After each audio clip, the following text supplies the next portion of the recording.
Hi everybody, here is today's second part of our texture lesson. We're going to just quickly watch that texture video. The second half is going to show you some new textures that you can create. Of course, there we go. It's taken a few minutes for everything to load up. So as the artist goes along, I'm going to talk to you about creating some of the textures that you might see the artist create. So we did wood, bricks, and marble and stone yesterday. Today is grass, which can also be your spiky texture. So she's just drawing some spiky lines. Tree bark, and of course tree bark, if this is not one of the ones listed, you can totally use any of these ones that are not listed as your create your own textures. So tree bark was kind of, the same as creating the wood grain. Although I do want you to notice where she is adding some darker and lighter lines to give the illusion of a little bit of shadow in between some of that bark. And then yes, the bottom side of the tree is getting a little darker so that it looks like it's a little bit more three-dimensional.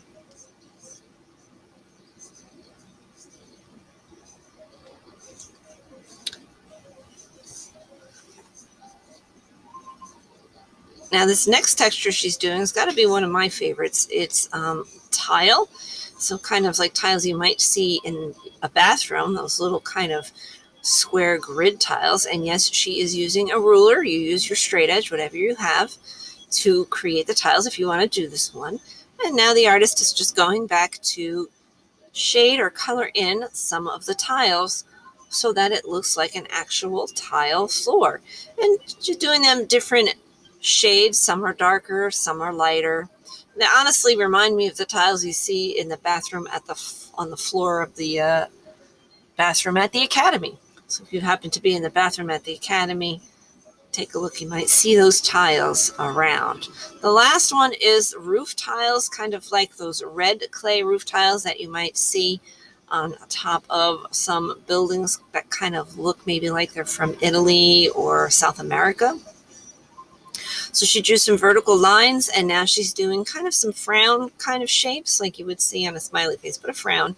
And now just a little bit of shading in the in-between parts to create the illusion that they are kind of rounded. So now, of course, what I am going to do is show you how you can create the illusion of some other textures that you are required to create on your worksheet. So let me pause this video here and call up my demo camera. There we go. And here is my worksheet from the other day. All right, so there's my wood, bricks, and stones complete. So we've got spiky texture. Now, there's tons of different things that you can look at for spikes. But like I said in the video, the artist was using some grass. And that's a great spiky texture. And I'm just doing that by creating some triangles, some really sharp pointed triangles. But also doesn't have to be grass. Think about other things in your life that might be spiky, like spiked hair or the spikes on some cleats, or maybe broken glass has spikes on it. Golf tees are also known as, I think, golf spikes. So do think about different ways or different things that might look spiky to you. So that's one way of creating a spiky texture. Metal texture, that can be kind of tricky. You want to look up metallic things. When I think of metal texture, I often think of, something that is built out of metal plates, like the side of a ship. So what I like to do is just create some horizontal and vertical lines, do some circles that look like, we call them rivets. And then this one is a lot more shading than anything else. So, of course, if you're looking at something metallic, it might have some dark spots. Those rivets might cast a shadow. Of course, there's going to be some lighter spots too. So you can see how I'm kind of building my metal plate here. And of course, think of things in your life that look like they're made out of metal or that are made out of metal. Look around your house, look outside, and yes, go on Google and see what you can come up with. So you can see how I very simply created the illusion of metal plates here in my little box. The last one here, that's fur. That's a little bit more tricky. Fur is very flowy. Sometimes it has, some kind of, I know my cat, I'm thinking of my cat Otis. His fur almost looks kind of, diamond point shape. And of course, yes, you do have to do some shading along with that. And of course, I am using my fancy shading tool. You can use your finger or you can use a Q-tip to add some blending to it. Fur can also look like hair. It could be hairy more than furry.